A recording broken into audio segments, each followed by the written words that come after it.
Hello, everyone, and welcome back to another week of our Cybersecurity Executive Brief. I am Corey Wolf, Director of Offensive Security at Risk 360, and today is Wednesday, August 21st. Happy to be here with you again for another week.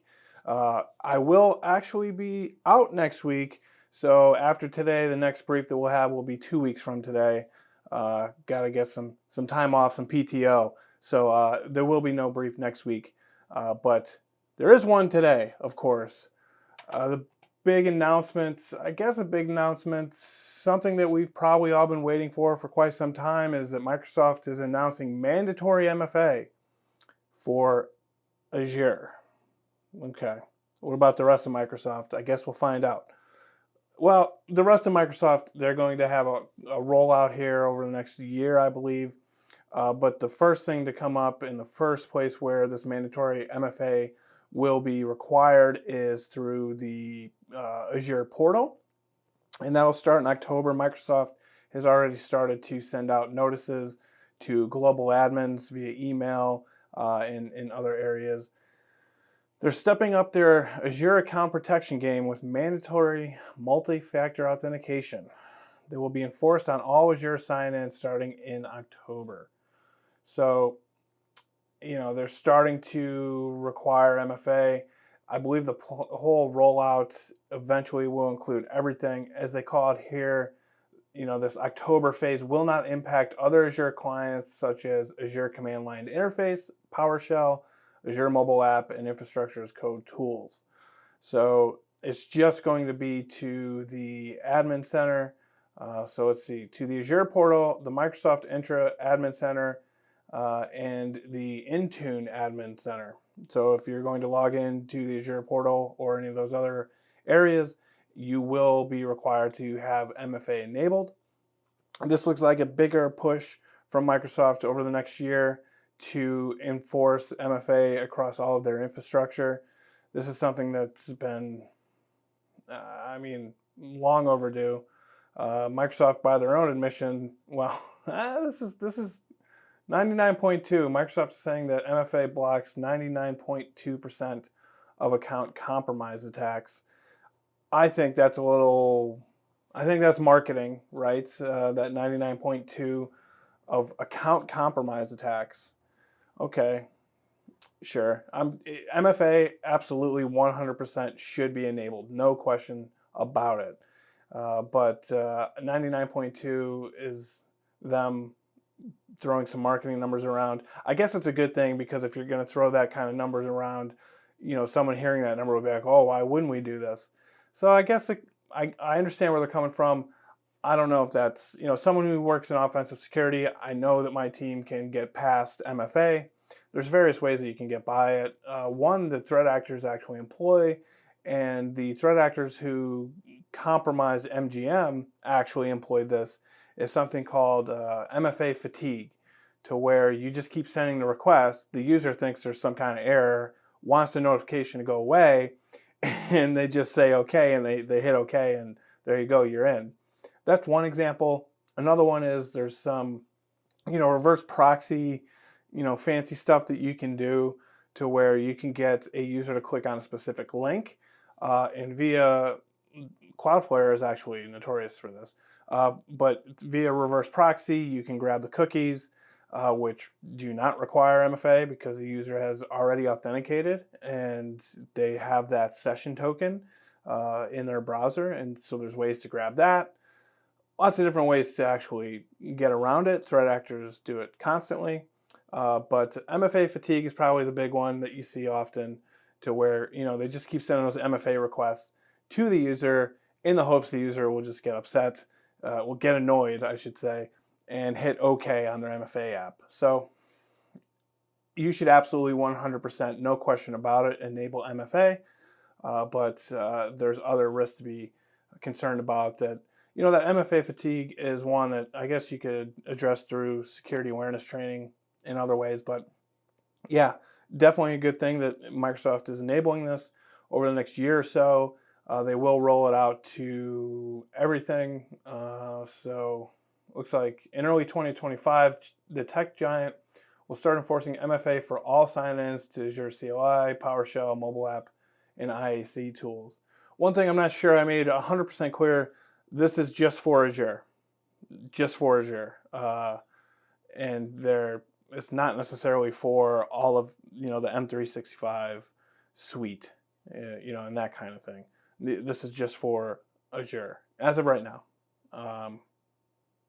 We'll see what happens, but they've been telling Microsoft, the community and various other places have been just basically begging Microsoft to require MFA just across the board for a while now. Of course, Microsoft being Microsoft has organizations that purchase services from it that are of all different levels of technological advancement.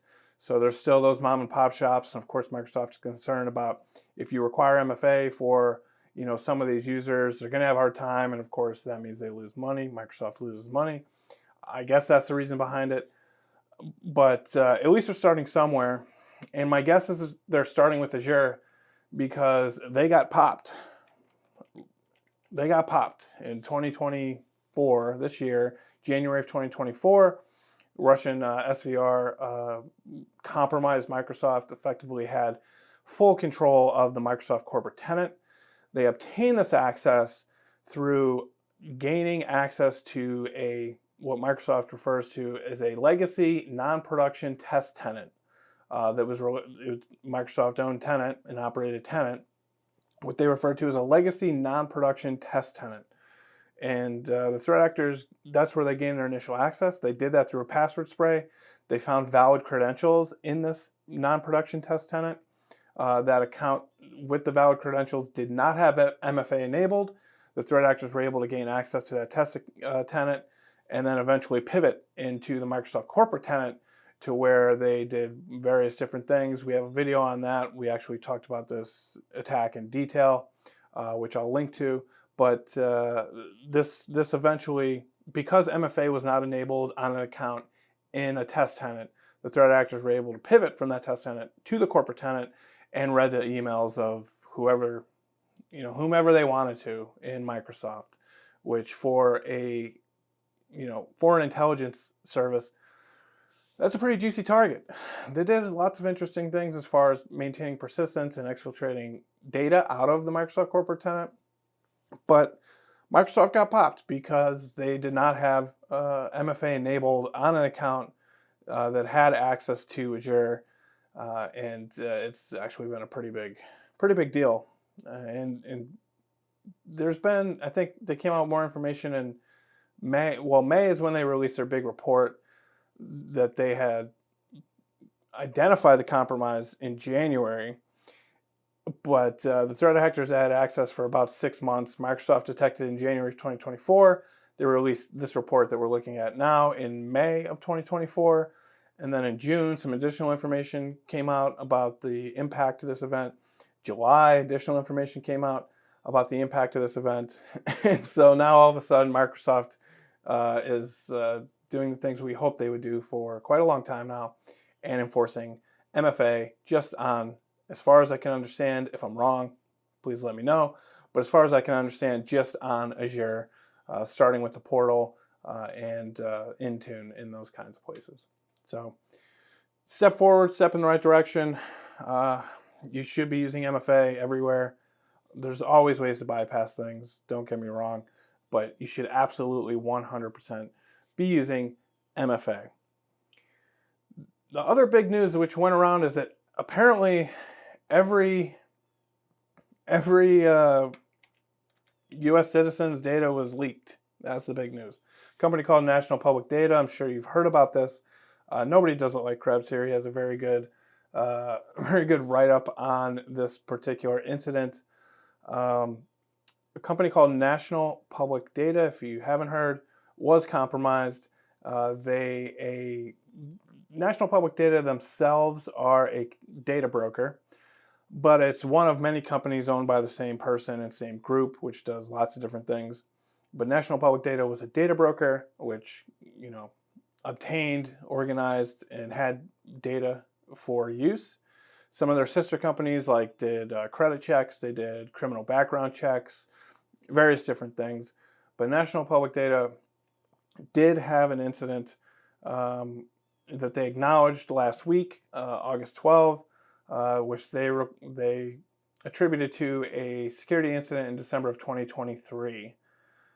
This data did show up for sale in various places, on various leak sites and that kind of thing.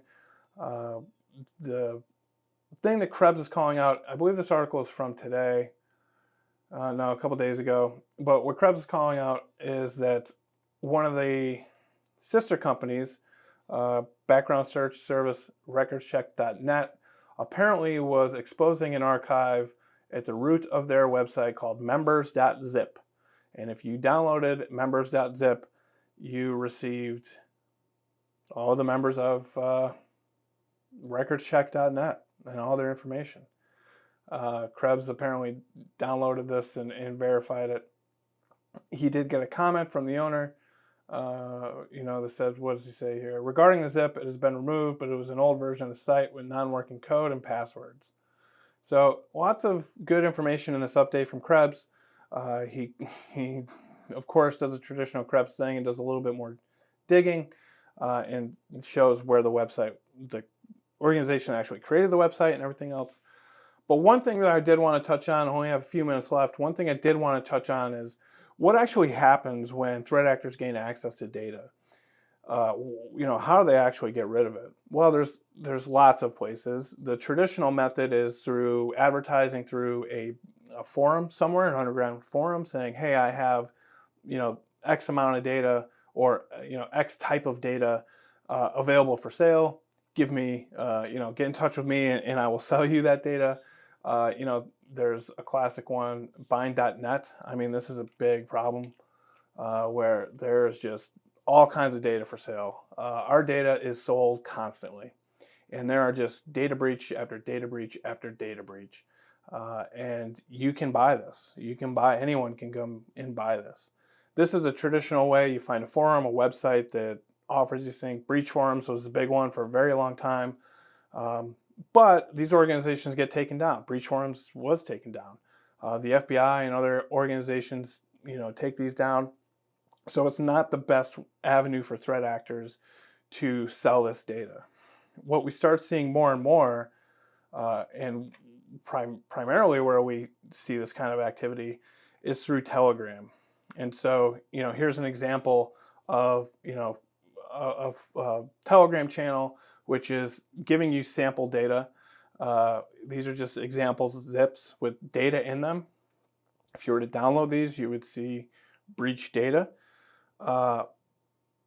If you were to go to this, so this particular channel is advertising a membership. So you can pay, I forget the amount for this particular one, $1,000 to get access to all their data for a year. And they continually add more and more breach data. This one in particular, so this is the same kind of group that has the data that Krebs was mentioning. If you notice, they give a shout out here. If you are from Krebs, the new bot is X, and this is where we see a lot of this happen. So here's their specific bot, to where you can buy these various sets of data. This is an automated bot on Telegram, to where, as you can see here, they're offering all kinds of different data types of data, emails, social security lookups. So if you have a social security number, you can get basically a full background report on a person that's in all this data. So this is where things like data is stolen from national public data, it's exfiltrated, and then it ends up, all these threat actors gain access to it and sell it. And primarily where we're seeing nowadays is on Telegram. So I guess it's just the world that we live in. Hopefully we get a little bit better when it comes to data protection and that kind of thing. But it is what it is. So just thought it would be helpful to take a look at how these threat actors are actually doing this. I hope you learned a little bit, or this was helpful at all. I also hope that you have a great rest of your week, an excellent weekend, and I will not see you next week. I will see you the week after. Speak soon.